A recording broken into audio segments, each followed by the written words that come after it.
Yes, and I'm sorry this recording will be a little bit short today on my part, but Elaine will be mopping it up. I have to leave for a funeral, which is why I'm in my collar today.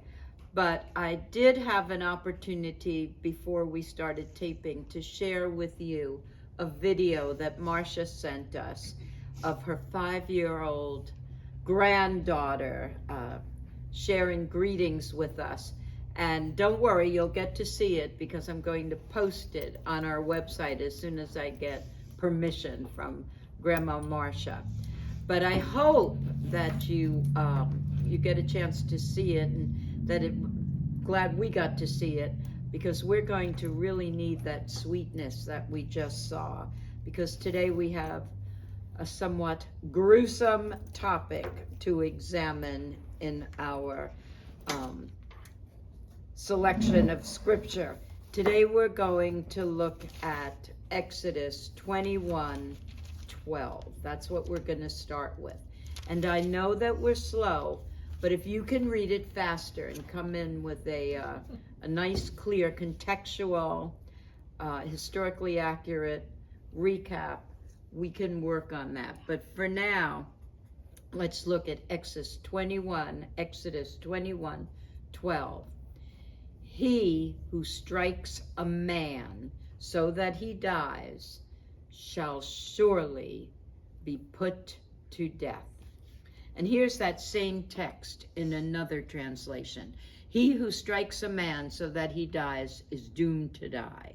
And another translation, he who fatally strikes a man and the man dies shall be put to death. So slightly different wording, but the intent of the law is the same. After the crime and the consequence of the crime, 2 human beings will be dead. So this law deals with murder, which is a very serious crime. And the ancients knew it was a serious crime, so they were absolutely clear about the burden of proof. The rabbis say the murder must be proven beyond a question. And this law is also in Deuteronomy, not just Exodus. It's also in Leviticus. It is a capital crime, which calls for a capital punishment. Now later, when the law is mentioned in Numbers, the law makes it clear that you can't buy your way out of this trouble. So you can't just reimburse the family. We're going to talk about that next week, for the death of their loved one. And you could do that in other ancient Near East communities, but not in ancient Israel. Now, this law demands death for the convicted, but it does not describe how the convicted person should die. Now, most scholars will say probably it was beheading, decapitation. This method was not uncommon at all in the ancient Near East. In fact, it was used all over the ancient Near East, except in Egypt, of all places. And that was for some very important reasons, because ancient Egyptians believed that the head was the seat of life, was the most important part of the body, and that you would need that part of the body in the next life. So beheading was reserved for only the most absolute worst criminals, because it was really a double punishment. It was the end of this life, and you got no afterlife. Now today, that method of execution is no longer used for anyone in Egypt, even for terrible criminals. But do you know that today in Egypt, 2025, there are at least 100 crimes that are punishable by death? And these include drug-related crimes. Now, back in the day, in that area of the ancient Near East, the most common form of execution after beheading was, can you guess? Stoning. And then after stoning, fire. burning a person to death, which seems to have been saved mostly as a punishment for sex crimes. And after that old standby, stoning and death by fire, then came flogging. Flogging, which wasn't always intended to be deadly. Flogging could just be a punishment. So the ancients clearly believed that strict consequences were appropriate for serious crimes because they believed that it served as a deterrent to more crime. So do you think they were right? Probably not. Yeah, well, before we take a stand on that, because it's very, very tricky. And we're going to talk about it a little bit today. Before we take a stand on whether punishments fit the crimes, just let's look at some of these punishments. And it's not pleasant, but we have to look, right? And keep in mind, we're not the only ones who had to look, because all of these punishments and penalties were performed in public. That was part of the punishment and the deterrent. The public humiliation. Exactly. There were no private executions. Peer pressure. Yeah, like we kind of have semi-private executions where I think members of the bereaved family can, or law enforcement, I'm not really sure. I think it differs in each state. But they open a curtain for just a brief period of time, and it's semi-private. But in the ancient world, it had to be public. So let's look at stoning first. And there were different ways to stone a person to death, but they're all horrible, brutal, gruesome. Now, at times, the convicted person was buried in the ground, either up to his knees or up to his or her chest. It depended. And then everyone in the community was required to hurl stones at the convicted person until death occurred. Stones, right? And that could take hours. Can you imagine? I can't. Now, another method of stoning, which scholars seem to think this was the most common. So the convicted person was pushed off a hill or a cliff, and if the fall didn't kill the person, then just one large stone was dropped onto the convicted's chest. And you know, we never set up the she never put up the microphones.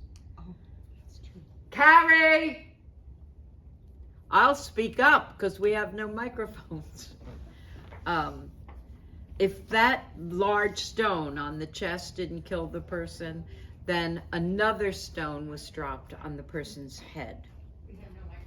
Oh, at least that didn't take all day. And that type of execution took place outside of the camp, which was away from the homes of the people. But all the people had to be present and participate in some way. Now, another method of capital punishment was burning the convicted person to death, which is also awful. And as I said, this was mostly reserved for sex offenders, and like very commonly used for the daughter of a priest who sexually misbehaves so that it humiliates her father, right? She gets death by fire. Also, thank you, my dear. If a man marries his mother-in-law while he's still married to her daughter, then all three of them have to suffer with death by fire.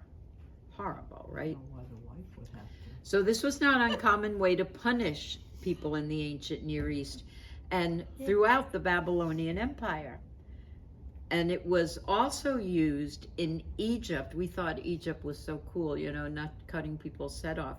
But Egyptian rulers used it to punish looters, people who took advantage of a situation and looted homes, and also rebels. If you rebelled against the Pharaoh, you were burned alive. But as usual, the Assyrians win the prize for the worst way to die by fire. And just so you know, a woman could be sentenced to death by fire if she appeared in public without a veil. The Assyrians were really bad guys. They would burn anybody, actually. So here's how the good guys burned the bad guys. First thing they did, or I should say, the bad guys burned the bad guys, the Assyrians. First, they covered the convicted person in dung, excrement. And whose excrement? It's not specified. But why did they do this? You kind of touched on that. Humiliation. Just humiliated them. And this was definitely not a typical tie the convicted person to a post, on top of some fuel and then ignite the burn killing. No, another way to do this that was very common was to force the accused person's, force his mouth open, and then pour molten lead down his or her throat. But at least that would have been a quick death. And don't think this was just crazy Near Eastern people who did this. It was very, very common around the world, but not the molten lead going down your throat, but burnings. The Romans were excellent at this, and so were the Irish. The Celts burned their criminals alive, and the Greeks burned their kids, and I mean children, not baby goats. They offered their children as burning sacrifices to their gods. And burning criminals alive is not just an ancient custom, because it survived the test of time. The British, the civilized Western British, in the late 1770s, Britain had 222 crimes that were punishable by death by burning. Yeah, can you believe it? No. And we think another brutally bloody method of punishment, which didn't always result in death, was flogging. And this was standard punishment for breaking all those I shall not or you shall not commands, the ones that you shouldn't do. But it's interesting, 39 lashes was the limit for flogging. Now, does anyone know why 39 was the limit? I've heard it, but I don't remember what it Well, was. it's 40. We know 40 is a big number. 40 less 1. And remember, Paul got this very punishment, and so did Jesus, right? Jesus was, yeah. It didn't kill him, though. 39 lashes. And the reason it's 39 is because the scientists, the Faucis of that day, said 40 will kill you. 40 is a death sentence. So 39 lashes is the punishment. But this punishment of 39 lashes almost always resulted in death. Death either by infection, all those open wounds, or by internal organ danger and internal bleeding and superficial bleeding. You could bleed to death. And if the accused didn't die, he or she would probably be crippled for life, unable to work, so ostracized by the community, and that person would die of starvation, ashamed and alone. It's so awful, right? How could we do this? Well, the death penalty is still practiced in our country. Mm-hmm. And many of us believe, and I'm not including myself, many Americans believe that it serves as a deterrent. Many believe that it doesn't. So it's a very tricky question if it does deter crime or if it doesn't. And there really is no definitive answer statistically. But but there's lots of theories and opinions. And the most obvious theory is the theory of choice. A person who's about to commit a crime, a heinous crime, balances the benefits and the costs of a crime. Do you think that's true? No. That's open to very spirited debate. Even the research is open to debate. So if I were to say to you, well, here's the numbers, right? Here's the statistics.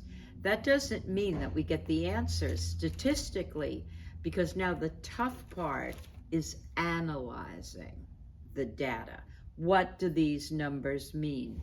And that brings me back to something that I learned about research when I was working on another degree, long time ago. Here's the story. When you want to hire an accountant, a money person to work for you or your company, you should ask him or her, how much is 2 plus 2? Well, if the guy who wants to be your accountant says, oh, 4, forget about him. Don't hire that guy, because you definitely don't want that person handling your books, because the right answer to how much is 2 plus 2 has to be, oh, sir, how much do you want it to be? That's what your accountant should. Oh, no. That's a good accountant, not someone. And we all fudge those little numbers. It's called skewing data, right? Making numbers say what we want them to say. I told you 1,000,000 times. No, you didn't. This is the first time I'm ever hearing it. We do it all the time. But still, we should try to present two sides. Here's one side. Punishment does not work. It does not keep society safe. And we've been hearing a lot of that in these last few years. And one statistic claims that 60% of the people in prison have been in prison previously to the crime they committed. And we call that recidivism. However, say the other side, 100% of those executed for crimes die. So there's no recidivism. And it's not an easy topic, and it's hard to stay in the middle when it is a matter, and back then when it was a matter of life and death. So see if you agree with the notion that these laws that we're reading now, that were given to Moses by God at Sinai, they are really trying to find that middle way, not the right, not the left, but the middle. Now, the reality is that ancient Israelites lived in a very, very violent world. Still, the rabbis say, deciding guilt or innocence is more important than the punishment. But once the defendant is found guilty, the big question becomes how big the punishment should be. And the answer to that seems to be big, very big, and very public. Everyone should see what happens if you do something wrong. So trials were very important. And there's lots of laws that deal with just the evidence and the witnesses. These are very important. For example, the crime had to have been observed by a minimum of 2 witnesses. And the 2 witnesses had to be adults. And they couldn't be ex-cons. They had to be upstanding citizens. And they couldn't be related to the defendant or the victim. And written testimony was never accepted. Had to be oral, which sounds almost modern, right? Sounds fair. But I like this next stipulation. A confession was never accepted as proof of guilt in the ancient world by ancient Israelites. Self-incrimination was not allowed. And the reason that the rabbis would not allow it is because by self-incriminating, I did it, kill me, it assumes that the man belongs only to himself. He has a right to do whatever he wants with himself. But rabbis say not so. Every human belongs to God. And so no person has the right to harm another or to harm himself or herself. You don't have that right. That's up to God. So this ruling by the rabbis also serves as a form of protection against the authorities torturing or pressuring a defendant to get a confession. And that makes sense. We just saw that in our lifetime with the Miranda rulings, right? Protection against self-incrimination. You have the right to remain silent, but most criminals don't have the ability, right? They don't stay silent. But here's another interesting ancient Israelite stipulation that has not survived into our modern law codes. A lot of what happened back then came right into our judicial system, but this one concerning eyewitnessing did not. So, eyewitnessing, what does that mean? Well, back then it was very clear what it meant. The crime had to be seen by 4 eyes. So listen to this. You and your friend see a man with a knife in his hand chasing another man who appears to be running for his life, and they both run into a cave. Only one guy comes out of the cave, the one with the knife, and now the knife is dripping blood, and that man is covered with blood. And when you look into the cave, you can see the other guy is dead in the cave from multiple stab wounds. Now you saw this, but your testimony would not hold up in a court of ancient Israelite court of law, because the question would be, did you see my client stab the dead man? And that's kind of the same question today, right? Also, ancient Jewish courts demanded that malice forethought had to be established. There had to be clear evidence of premeditation. So let's say that you can prove the guy bought the knife. We have proof, receipts, no doubt about it. The murder weapon belongs to the defendant. But can you prove that he bought it to murder the victim? And these technicalities serve as yet another answer to the forever question that we posit. Why should we study this Old Testament when it's nothing but useless law? That Jesus came and changed all the unjust laws. And we all know Jesus really hated Jewish lawyers, right? He hated those Pharisees. Well, not so fast, says Jesus, because these laws really do show the profound dignity and respect to which every child of God is entitled, even accused murderers. And in the Torah, premeditation is carefully defined. Murder, premeditated murder, is a very serious offense, so it's seriously and carefully examined. For instance, it must be proven beyond any doubt, not a reasonable doubt. That's our system. In Torah, God's system, it's any doubt. There can be no doubt that the accused murderer knew what he was doing. He knew it was wrong, and he did it anyway. And how was that done? Well, there had to be 2 witnesses to testify that the accused had been warned that stabbing was a capital crime.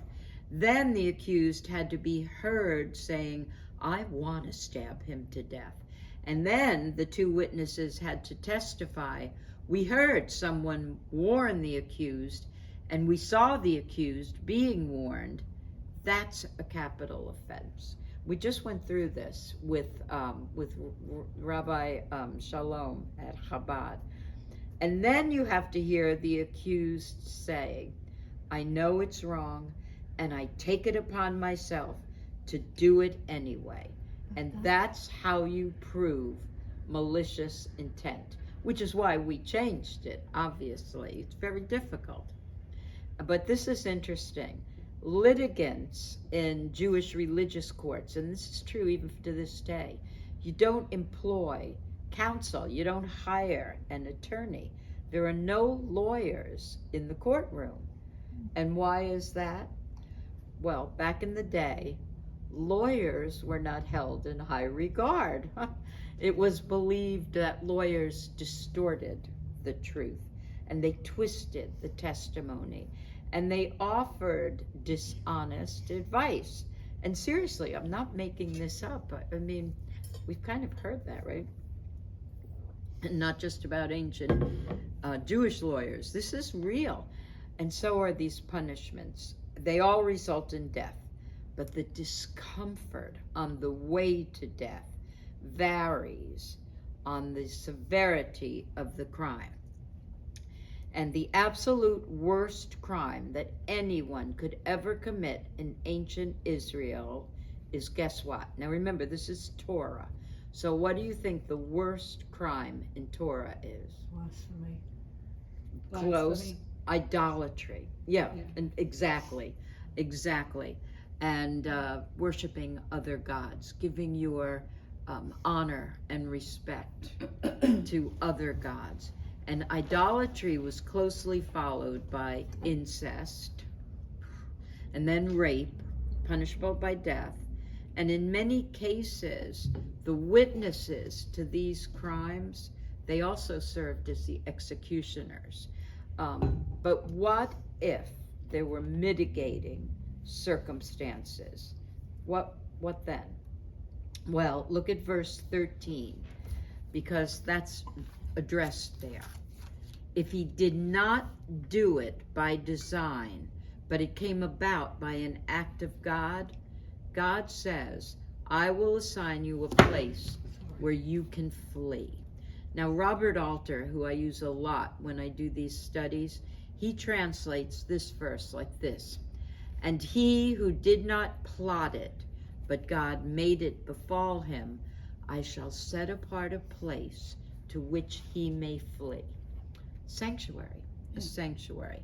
So we're talking about asylum, a place of refuge, like a sanctuary space for unintentional homicide. And we call that, in our judicial system, manslaughter. Manslaughter. I don't think that's a great name for it. You know, it sounds like you just went out and slaughtered a man. But it's a lesser charge than murder. So, do you hear this law saying, the manslaughterer was an unwitting agent? It was really God that caused the death to occur. Well, he just moved his head that way, so it didn't just get his ear, it went right through his brain. You know, was that God? Was that the guy who shot the gun? And you can hear people say, wasn't me, it was God, right? So do you think God would actually cause something like this? No. Now, remember the guy with the knife running into the cave and coming out with the bloody knife? Just picture him coming out saying, it wasn't me, that dead guy in there, I didn't do it, it was God. God made him run into my knife 16 times. Well, that doesn't sound right. No, so what's really going on here? Well, scholars say that the rabbis are trying to prevent future murders by preventing blood revenge killings. So they're trying to limit vendettas, revenge killers. You killed one of mine, so I'll kill one of yours, or maybe even two of yours. And this was a real problem with the ancients, and it was taken very seriously by members of society, and it was all about blood. And we've been reading about blood and how serious it is, shedding blood, since back in Genesis 9, when God himself tells Noah, whoever sheds the blood of a man, by man his blood shall be shed. It's very serious, God. So imagine, God is judge, jury, and executioner.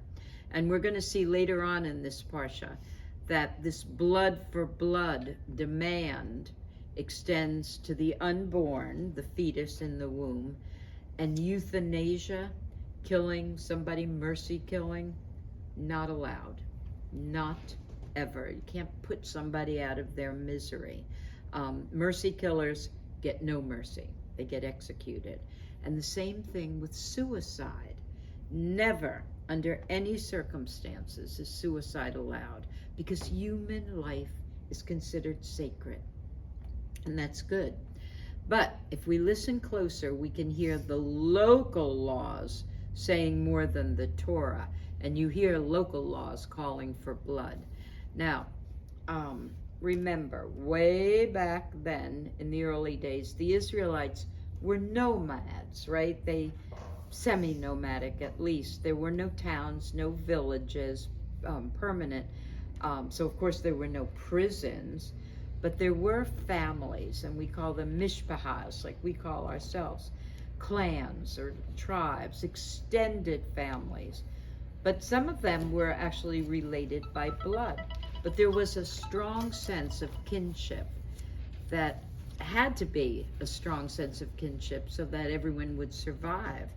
And if there was any blood connection, and there was always some blood connection, they were considered blood brothers. So to affront one of the brothers was to affront all of the blood brothers. And murder was a particularly heinous crime because it permanently removed that brother from the family. And they needed the help of everyone, so it had to be avenged. And there was almost a fanatical and mysterious concept of blood. And back in the day, it's hard to get a clear definition of blood. No one really knew for sure, but they knew it was precious and serious and dangerous. Remember when Cain killed Abel, and God says, "Your brother's blood cries out to me from the ground."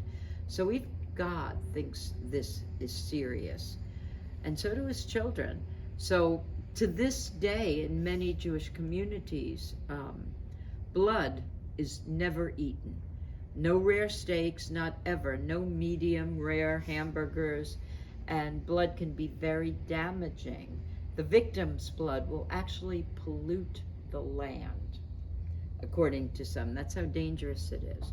So out of this comes those blood vengeance, kind of mob killings.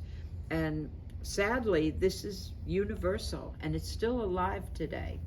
So this law that we just read in verse 13 is an attempt to limit and eventually eliminate the call for blood revenge. And God will provide a sanctuary for those who aren't completely guilty.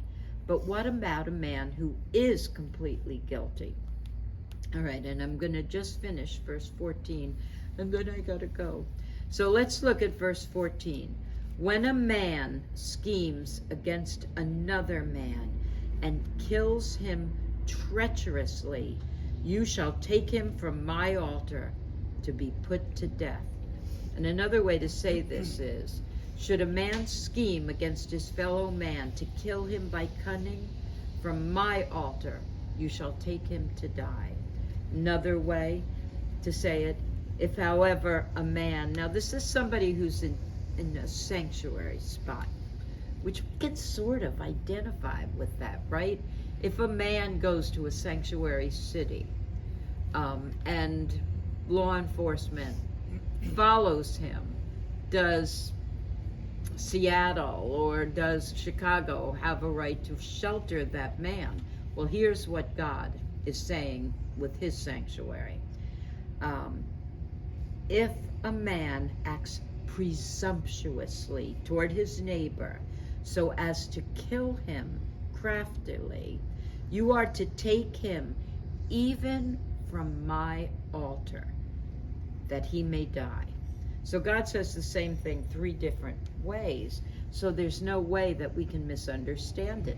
There is no refuge for murders. And I thought it was interesting, the use of the word presumptuously. And we don't hear that word used a lot. I don't remember the last time I said it, presumptuously. It's kind of an old-fashioned word. But the true meaning is to boil up, to seethe proudly. So it actually means in this situation to assume that you have the right to kill or to murder. And God wants you to know that there's no place for a person like that, not even at his holy altar. And there were a lot of other altars throughout the ancient Near East, and altars to pagan gods and goddesses, and even those were considered to be places of safety, places of asylum. But that's all gone now, and it seems reasonable. But look at the next law. See if you think this is reasonable. If a man strikes his father or his mother, he shall be put to death. Now notice, the law doesn't say if he kills a parent by striking. Only the striking is mentioned. Mm-hmm. So you just have to hit mom or dad to get executed. Now, do you think that's fair? Mm. Well, to be fair, the rabbis add later on that the strike, that hit that the kid gives his parents, must cause severe physical harm, real physical injury. And clearly this is parental abuse, which we know breaks the fourth or the fifth commandment. But later on, the Septuagint implies, Septuagint is the Greek translation of what we're reading now, that this law that we're reading in 14 has to be a repeated offense. This is a matter of a man regularly beating his mother or father. Abusive. Yes, abusively, and this will not be tolerated by God. So I am so sorry to stop here, but I would like you to, I'll just tell you what I got up to, and we'll go back and do this. Talking about just finishing up this particular, where am I getting to the end here? Verses 18 and 19 with angry violence, and verses 20 and 21, take a look at those. Slaves or free, how are their punishments provided? And how does God get involved with this? And I think, yeah, next week we're going to start with Exodus 21, verses 22 to 36. But if you could just finish the rest of this, and I'm going to go bring your love to Jan, who's being memorialized today. She loved Bible study. So it's important that I be there. And thank you, Elaine, for finishing it up. Talk among yourselves Okay, and tell me everything. Yeah. I guess, I don't know whether we need to move the camera or, no, Is it turned off? no, it's still on. I'm gonna turn it off, though. You want me, I'm gonna go ahead and turn off the, Bye, everyone. We love you, and text me, let me know. And thank you, Marcia, for that beautiful baby girl.